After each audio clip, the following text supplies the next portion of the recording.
Assalamualaikum. Hari ini saya nak tunjukkan masalah yang terjadi pada kereta Kia Spectra. Jadi kita on kunci, kita start, dia tak ada crank. Kita akan check. Okey, ni dia fuse box Kia Spectra. Kat dalam ni ada fuse dengan relay starter. Yang ni untuk relay starter Kia punya. Okey, mula-mula kita nak tengok starter elok ke tak.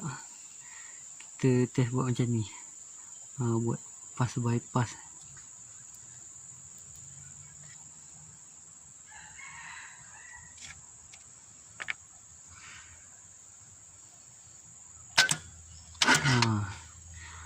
Okey, starter tak ada masalah.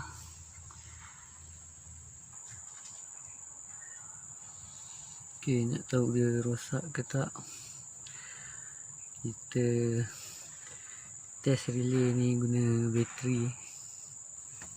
Okey, nak tahu dia okey ke tak, kita test dekat kaki 85 dengan 86.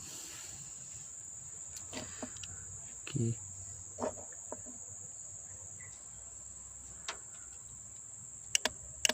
dia ada bunyi, maknanya dia elok lah.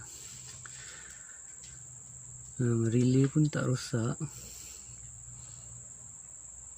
Ini disebabkan wire daripada kunci ke relay ni, satu wire dia tak terhubung, jadi dia tak ada function.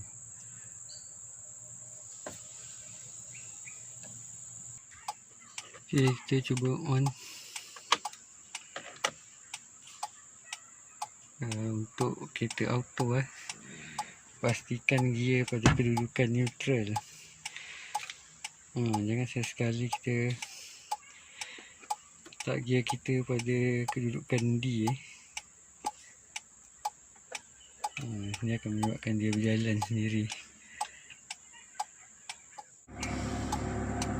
Okey, dah pun hidup.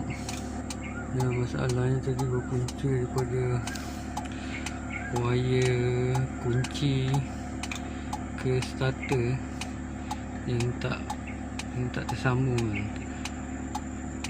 Okey, sekian saja video untuk kali ini. Jumpa lagi pada video yang akan datang.